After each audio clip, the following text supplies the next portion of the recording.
Très ému de vous savoir nombreux devant vos postes téléviseurs en attente de votre journal et bon début de semaine, mesdames, messieurs. Bienvenue à cette nouvelle édition dont j'ai le plaisir de présenter ensemble avec vous. Nous allons faire la ronde de quelques établissements de l'enseignement supérieur et universitaire en République démocratique du Congo. Entamons cette édition par la soutenance publique de la thèse de doctorat de Madame le chef des travaux Tina Simbu Chikedo de la faculté des sciences économiques de gestion de l'Université pédagogique nationale. Thèse intitulée « Contribution du marketing mix dans le tourisme périurbain et modèle de performance de l'Office national du tourisme, cas de Kinshasa, Matadi et Mwanda de 2008 à 2020 ». Reportage signé Christian Chipamba. C'est face à un jury composé des professeurs qualifiés et d'autres personnes venues pour la circonstance que Madame le chef des travaux Tina Simbu Chikedo a soutenu sa thèse portant sur la contribution du marketing mix dans les tourismes périurbains et modèle de performance de l'Office national du tourisme cas de Kinshasa, Matadi et Mwanda de 2008 à 2020. Dans son argumentaire, elle a précisé que la RDC ayant un patrimoine touristique très riche en flore, en faune et étant un scandale géographique, le tourisme peut générer des recettes importantes. Malheureusement, le secteur touristique en RDC, malgré les atouts dont celle-ci dispose, son industrie touristique est restée embryonnaire car n'ayant connu pas un réel développement. Cependant, plusieurs contraintes ne permettent pas l'éclosion du tourisme en RDC, entre autres l'insuffisance de ressources financières allouées à ces secteurs par l'État, la faiblesse ou l'absence d'intervention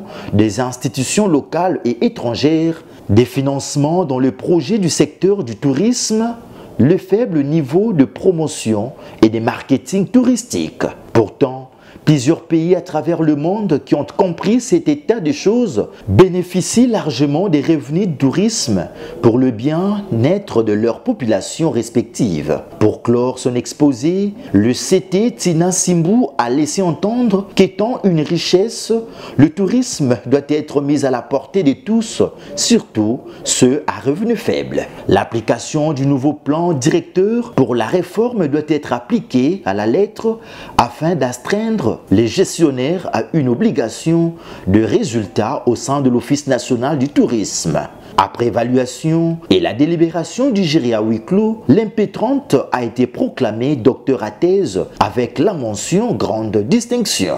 Motif de son couronnement par le secrétaire général à la recherche de l'UPEN et en termes de recommandation, la lauréate du jour a souligné.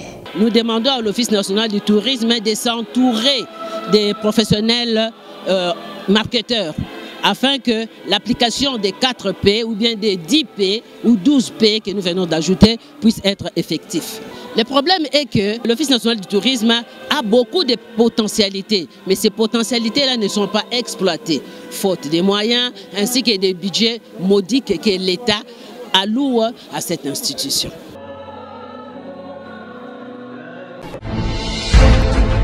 Les collèges entrants du conseil d'administration des instituts supérieurs techniques et technologiques CAISTAT en sigle a tenu une réunion de prise de contact et de présentation de ses nouveaux membres le vendredi dernier au sein de la bibliothèque de la Haute École de commerce de Kinshasa. Tous les chefs d'établissement regroupés au sein du CAISTAT ont reçu des nouvelles directives axées sur la numérisation de leurs établissements en vue d'assurer la réussite de la réforme du système éducatif congolais. Jordan Kabengele était présent. A signé la mission de réussir la réforme du système éducatif dans les secteurs de l'enseignement supérieur par la tutelle, le nouveau collège du conseil d'administration des instituts supérieurs, techniques, artistiques et technologiques CAISTAT, un cycle représenté par le vice-président, le professeur Ocho Mampita et le secrétaire permanent, le professeur Yenga Arthur et les membres du conseil a initié le week-end dernier cette réunion de prise de contact et de présentation du nouveau comité dirigeant dirigeants avec les chefs des établissements regroupés au sein du CAISTAT pour leur donner les nouvelles orientations et directives axées sur la numérisation de la gestion des dix établissements, comme les souligne le nouveau secrétaire permanent du CAISTAT, le professeur Arthur Yenga. Dans les vifs de leurs échanges, quelques chefs des établissements ont suggéré un bon nombre de recommandations pour la réussite du système LMD à travers la numérisation. Le cas du directeur général de la Haute École de commerce de Kinshasa, le professeur Edson Nyonsa Bassebigunda. Pour lui, le CAISTAT doit définir un baromètre qui va permettre l'interconnexion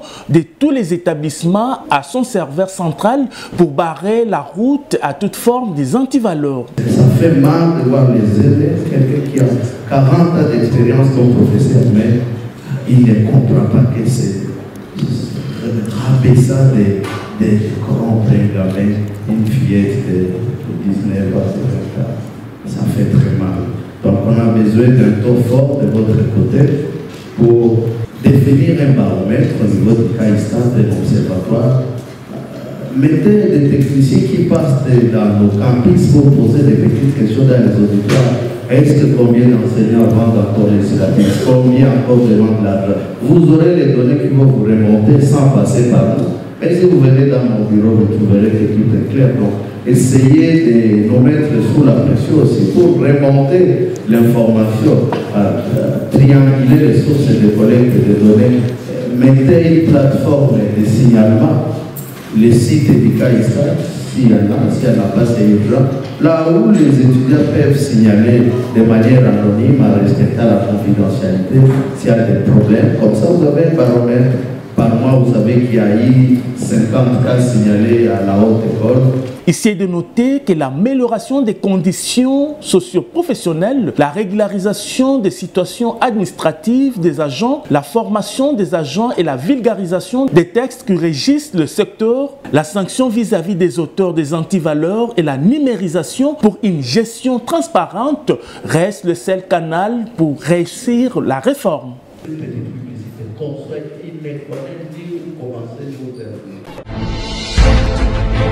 Message de félicitations de l'Institut supérieur pédagogique de Matadi à son Excellence Madame Judith Souminois Tuluka, Première ministre de la RDC. Excellence, avec mes hommages appuyés, au nom de toute la communauté de l'Institut supérieur pédagogique de Matadi, ISP Matadi en sigle, et au mien propre, je vous présente mes vives et chaleureuses félicitations pour votre nomination par son Excellence Monsieur le Président de la République Félix Antoine Tshisekedi Tshilombo au poste du Premier ministre et chef du gouvernement de la RDC. L'ISP Matadi saisit cette occasion pour présenter ses vifs et sincères remerciements à son Excellence Félix Antoine Tshisekedi Tshilombo, Président de la République et chef de l'État, pour avoir jeté son dévolu sur une dame de Congo de votre trempe.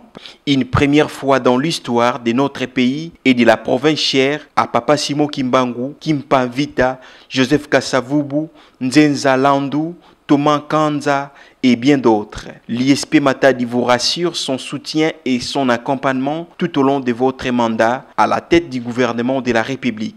Puisse les dieux tout-puissants vous assistent et vous accordent l'intelligence, la sagesse, l'autorité et la santé pour conduire à bon port vos lourdes responsabilités et à mieux matérialiser la vision du chef de l'État dans sa version légendaire. Je cite, « Le peuple d'abord ». Professeur Dr Joseph Okito Nyumbe Fakanda, directeur général de l'ISPT Matadi.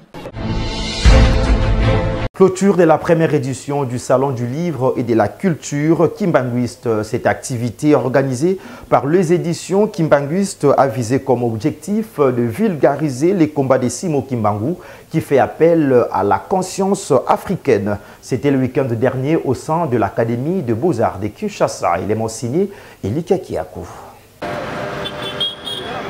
Pour clôturer cette première édition du Salon du Livre et de la Culture Kimbanguiste, l'orateur du jour Nikeze Kasiyama Kaziala, pasteur kimbanguiste, a mis sur pied son sous-thème intitulé Kisolokele Lukelo Charles, en basant son explication sur la naissance et la genèse de Charles Kisolokele, étant homme fort et ambitieux dans les activités politico-administratives et professionnelles. À son tour, Le chercheur indépendant Rigobert Ifutu a exposé sur quelle relation entre Simon Kimbangu et la conscience africaine. Dans son intervention, il a fait savoir à l'assistance que le jugement des personnages politico, scientifiques et spirituels se repose en 4 lettres, notamment dire, faire et agir. Car selon lui, ce sont des 4 verbes qui permettent à découvrir la relation de Papa Simon Kimbangu et la conscience africaine. Le fait de quitter un lieu pour aller visiter la Nouvelle Jérusalem dénommée Kamba, cela signifie la vraie prise de conscience et de la profondeur de l'homme noir à l'égard du combat de Papa Simon Kimbangu, a-t-il ajouté. Oui, le grand problème aujourd'hui, c'est surtout cette fameuse division pendant 22 ans qui a un peu distrait tout le monde.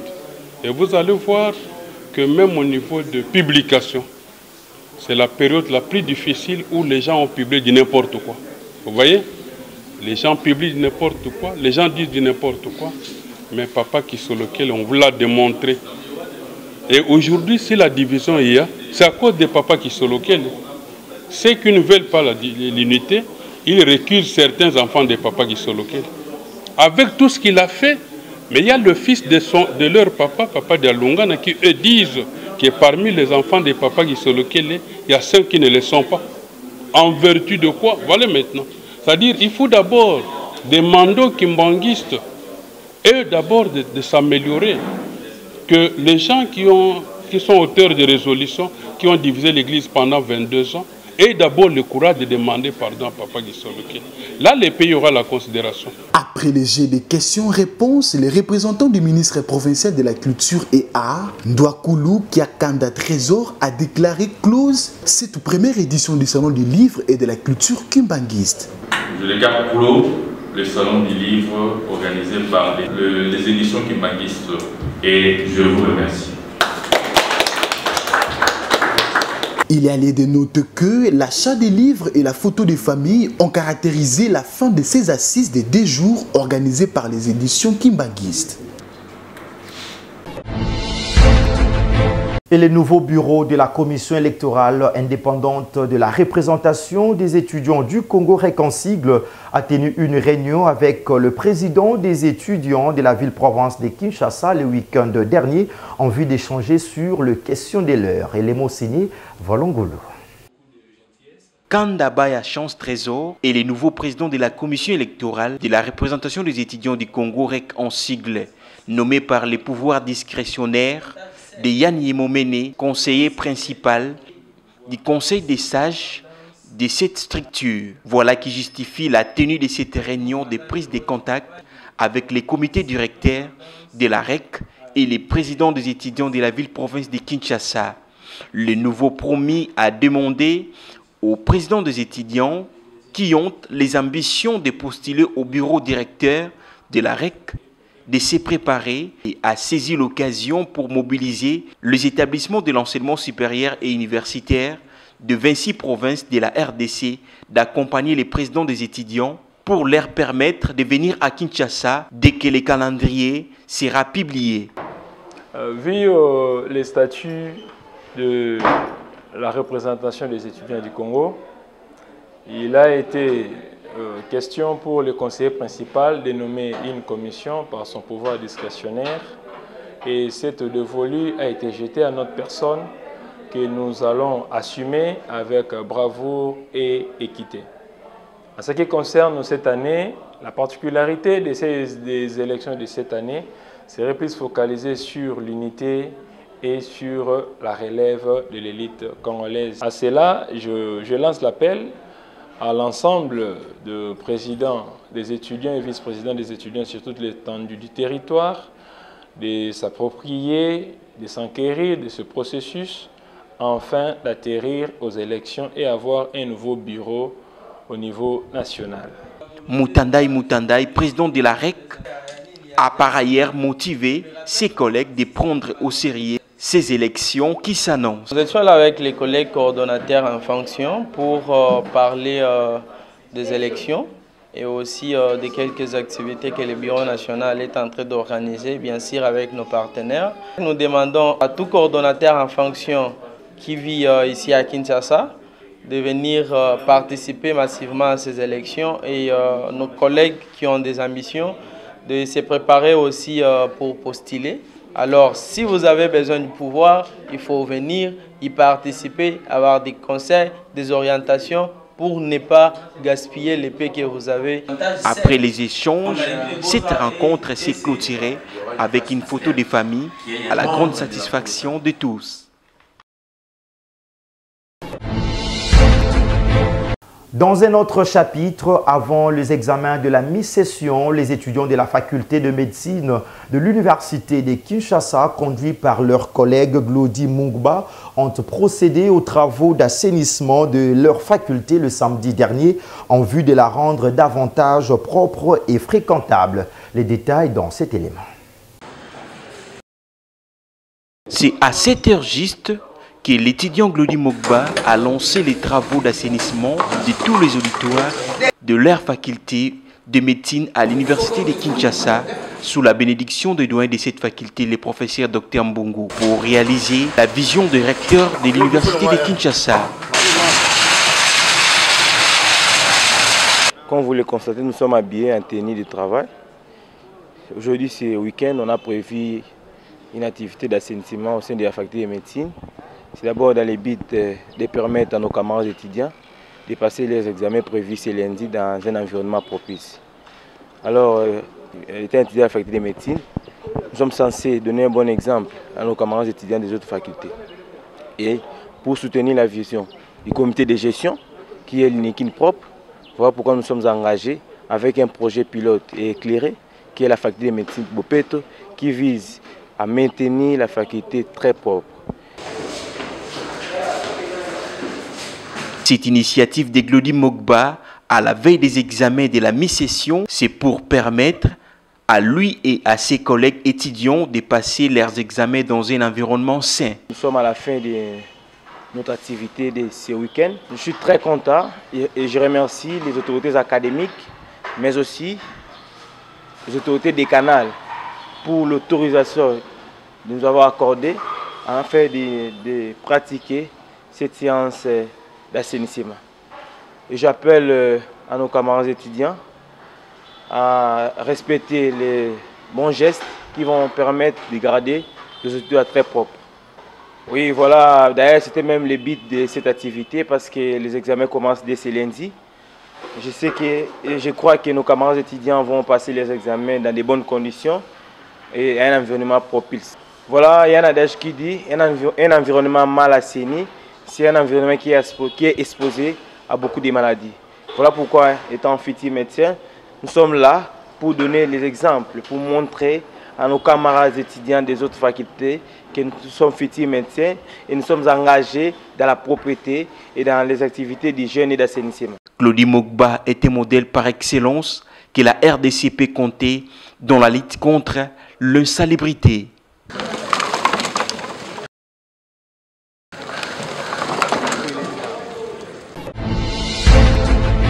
Descendons d'un cran pour parler de la conférence débat organisée par le Corps national de professionnels en santé communautaire de la République démocratique du Congo en collaboration avec les rassemblements des femmes de distinction de l'Église Assemblée chrétienne des dernières trompettes Maison des bontés. Investir dans la femme, c'est le thème qui a été débattu au cours de cette activité. Tonton Biongo nous a représenté.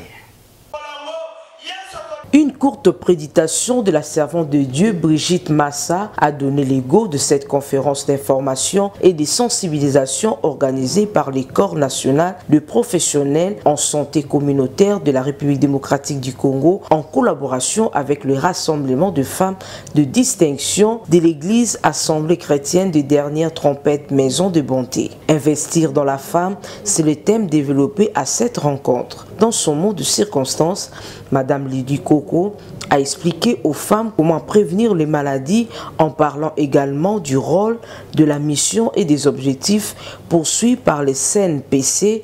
Puis, Madame Rebecca Kisanga a conscientisé l'assistance sur le droit de la femme, la santé sexuelle et reproductive, la sexualité responsable et la planification familiale avec des méthodes naturelles et chimiques, d'où il faut toujours consulter le médecin. De son côté, M. Willy Lokumu s'est apaisanti sur le gène de maladie de main sale. 80% de la population quinoise est victime de cette maladie, a enrichi ces derniers avant de leur préciser quelques maladies de main sale et comment les éviter. Après échange entre les orateurs et l'assistance, Mme Lidiko Kokasinga, présidente de la CNPC, est revenue sur le bien fondé de cette activité. La femme doit connaître ses droits en ce qui concerne la santé sexuelle et reproductive. C'est de cette façon qu'il aura à informer d'autres femmes et à bien dialoguer avec son homme pour un bon accompagnement dans ce processus. Pour ce qui est de la prévention des maladies de main sale, nous savons combien ça tue par ignorance. Et aujourd'hui, nous avons la joie d'avoir partagé sur les mesures préventives des maladies de main sale. Question de permettre aux femmes d'aller dans leur communauté et de les mettre en pratique pour la bonne santé de nos communautés. La remise des cadeaux aux femmes de distinction a clôturé cette conférence.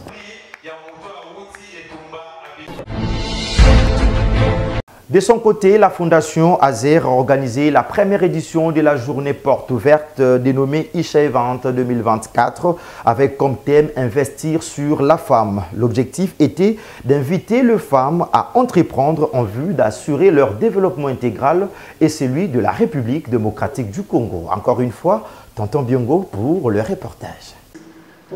C'est dans un climat de paix qu'a débuté la première édition de la journée porte ouverte dénommée Isha Event. Placée sous le thème « Investir sur la femme » initié par Azer Foundation le week-end dernier dans la salle Père Boca à CEPAS en vue d'inciter les femmes à être actrices du développement par l'entrepreneuriat.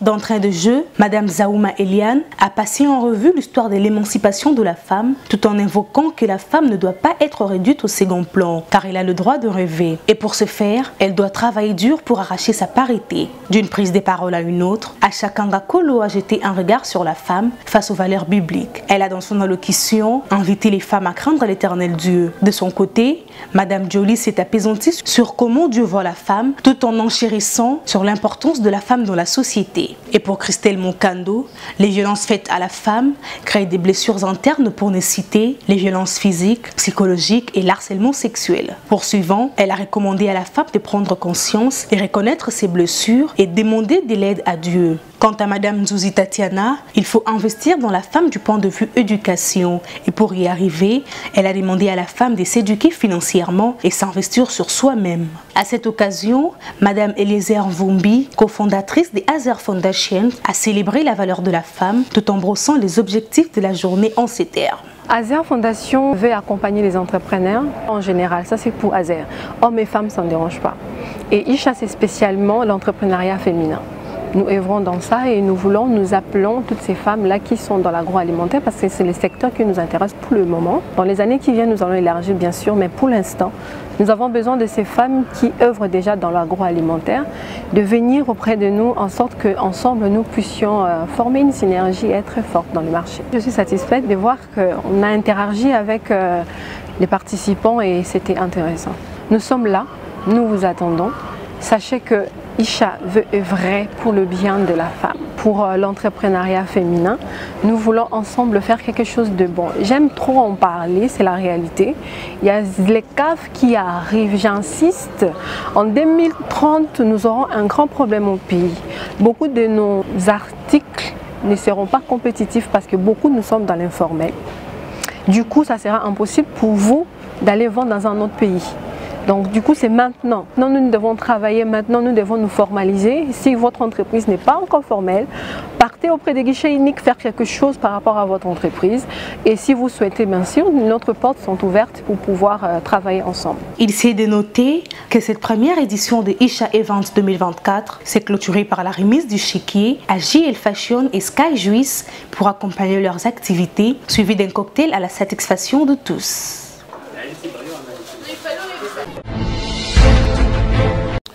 Voilà, c'est par là que s'achève complètement cette grande édition du journal universitaire. Merci mesdames, messieurs de nous avoir suivis de partout à travers le monde. Un clin d'œil spécial depuis la Funa à Maître Biambambambumbu Jean-Baptiste, président de la Fondation Mouelamani JBB. Merci à Emmanuel Lema qui était à la réalisation, toujours sous la coordination de l'honorable André Mouchongo Machara.